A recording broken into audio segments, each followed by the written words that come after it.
Kumusta kayo mga tol? Welcome back sa aking channel. For today's vlog, pupunta po kami sa isang beach sa Morong, Bataan, na kung saan mag-ocular visit kami para tingnan kung okay ito sa gaganapin naming team building. Kung malawak ba at maganda ang mga facilities. Samahan nyo kami mga tol. Let's go!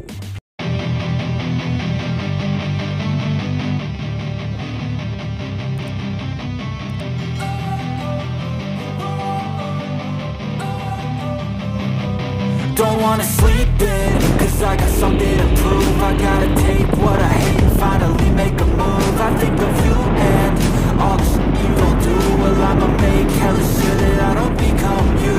I have no regrets, yeah, I'm tired of my chest. I'll never forget what it's like to be in debt. Been stabbed in the back bed, I'll show you what happens. Pass me the mic and I'll show you with action.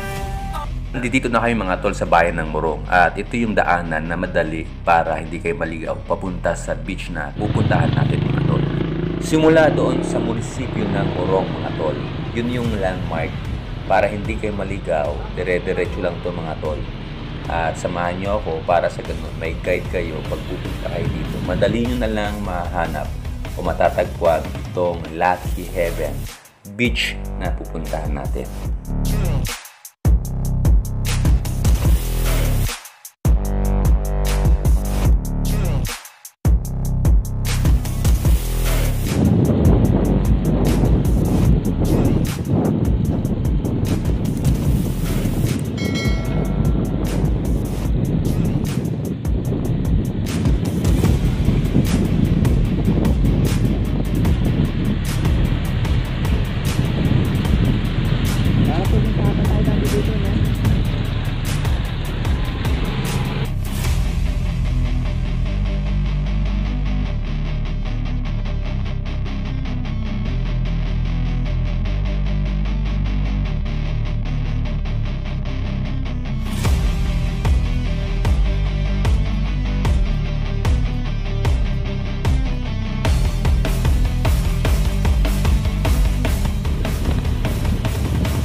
So, ayan mga tol, nakarating na rin tayo dito sa Lucky Haven at itong nakikita nyo at itong kinakatayuan ko ngayon ay parking lot nila. So, maluwag ito mga tol at kung mapupuno man ito, meron pa daw silang isang parking lot dun sa kabilang side.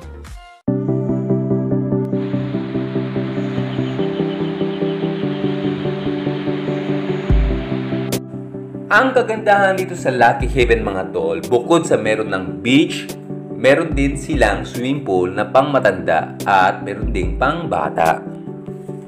Siyempre, pag pinag-usapan ng beach mga tol, hindi dyan mawawala ang mga cottage. Meron sila ditong good for 12 packs, 1,800 pesos only.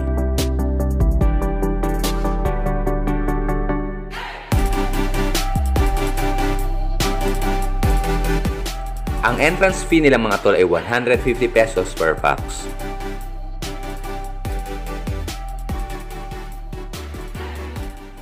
At kung gusto mo naman mag-overnight o mag-stay dito ng ilang araw, meron din sila dito mga rooms mga tol na good to 2 packs hanggang 24 packs starting to 2,800 to 13,800 pesos. Of course, pag pinag-usapan ang hotel and rooms, kompleto sila ng beddings, kumot at unan with air condition pa. At syempre, narito na rin ang inyong CR. At meron din sila ditong ref mga tol. At sa labas naman ng room ay meron din silang lababo with table mga tol. At ang kagandahan dyan mga tol, kahit umulan ng malakas, meron tayo ditong masisilungan na tent na pinaka-function hall nila. Hindi lang isa mga tol, kundi dalawa. Ang nagustuhan ko dito mga tol, yung lawak ng paligid mga tol. Bukod doon sa baba ng beach na pwede tayong maglaro, dito rin mga tol ay meron ding court ng basketball na pwede ding maglaro ang mga mahihilig mag-basketball. Malawak din ang kanilang mga facilities dito mga tol, katulad ng kanilang washing area at ng lutuan. At marami din sila ditong CR at shower room. Pagdating naman dito sa beach area mga tol ay malinis at maluwag din. Maganda maglaro ng volleyball at badminton. At yung dagat mga tol ay banayad lang, hindi biglang lalim.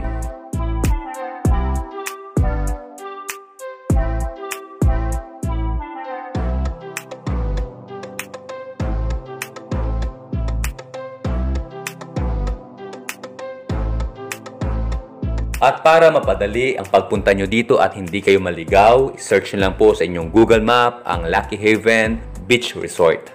At kung kailangan nyo magpabook, ito ang kanilang contact number. Mga tol, kung kailangan nyo ng mga educational content para sa inyong mga anak, subscribe nyo ito mga tol.